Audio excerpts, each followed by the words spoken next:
Greetings, everyone, and welcome back to another episode of Plan B Success. I'm sure many of you have noticed the recent news about the Finnish government promoting a 4-day work week. It was out in the news in the beginning of January, and then very quickly it was retracted to say that's a future goal of one of the political parties in Finland to have a 4-day work week in order to give more time back to people. Now, we have some famous entrepreneurs out there who've time and again promoted the work life balance aspect of our work lives, our professional lives. Tim Ferriss, for instance, wrote a book about it, The 4-Hour Workday. He promoted how you can achieve all that you need to achieve within 4 hours instead of working and slogging through 14-hour work days and still not lose out on your time, money, as well as the work-life balance. Now, when it comes to work-life balance or work-life flexibility, the question is it debatable? A few years ago, when Marissa Mayer joined Yahoo as its CEO, she took the decision to summon all of its associates in-house to work from one of their offices. They had a lot of people working remotely, but she brought them all back in. As a result, everybody came back in, but the goal was to have them committed to their work, to being productive, and to turn around the company.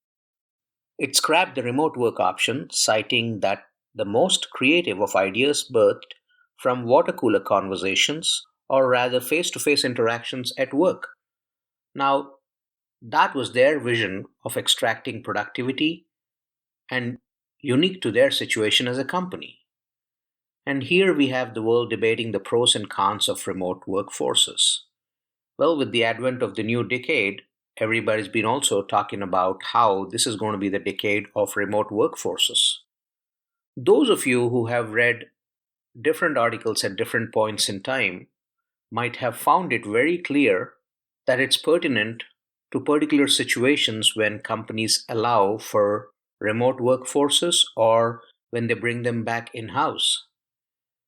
When you have associates that are not accountable, when they don't even VPN in regularly, what do? That's what happens when employees misuse their remote work option. No wonder that with such a dispassionate workforce at that point in time at Yahoo, the management had to get to the stick rule when the carrot of free lunches and free gadgets didn't work. If you know that your kids are slacking and not doing their homework as they should, what do? You ensure that there's a set time to complete the homework and sit with the kids until they learn to acknowledge the practice. And that's exactly what happened in that one instance. One company's situation doesn't categorize working from home as a boon or a bane.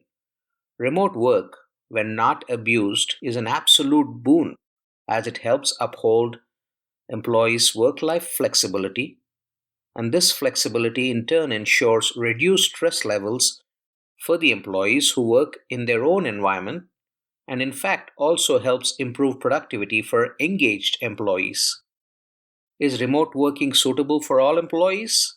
Not really, since one needs to be a self-starter and have an immense sense of accountability and responsibility to be successful in a remote situation. Again, a change in scene also helps when the employees want to get into an office once in a while for that personal interaction they might crave for in an office setting. In today's environment, where work extends beyond its stipulated time, and employees seek the flexibility to work through their regimen and have to shuffle between life and work, it's a great tool that helps keep that balance, yet ensures that the time spent on work is of a quality nature and employees are fulfilled while delivering their best work. Case in point, one company's situation and a corresponding decision to bring back the workforce in-house doesn't mar the practice, although, as there are other examples out there who have leveraged the remote workforce model to save millions in infrastructure and logistics costs and continue to do so year over year while benefiting from a self reliant, self motivated, and highly productive workforce.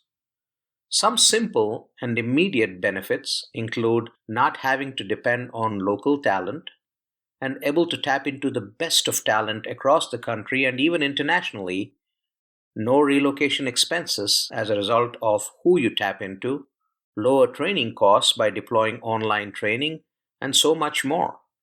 Managing a remote workforce comes with its own unique challenges as well, but the benefits outweigh the challenges. Of course, again, not all jobs are suited for the remote model, but where possible, leveraging the practice is beneficial, and trends show that this is on the growth path among US organizations, not just US organizations across the world. In fact, I know of several companies, and in fact, I know of a unique management consulting firm that was started using a remote model and till date continues without an office, where the workforce is entirely distributed. The organization has a mailing address for a head office, some space, probably to store secure and sensitive documents, have conferences and client meetings once in a while in a particular office, a leased office space, but most of them are virtual or, as I said, in rented out conference rooms at one of the several business centers that are out there. The company concentrates on its core capabilities while all the functions of running the company, such as payroll and legal, are outsourced. Not saying that this is viable for every organization out there, but there are companies doing this and being highly successful with the model. So there you go. Work life balance for today's employees is not debatable. Work life flexibility is important, it improves productivity, and it provides the flexibility for the employees to enjoy and juggle between their personal and professional time, whereas it allows for organizations to cut costs and gain better productivity and better talented employees as a result of this. Hey, I hope you liked that episode. Please make sure you subscribe to Plan B Success on your favorite podcasting platform and do share the word, do spread the word with others so that they might benefit from this content as well. Thank you very much.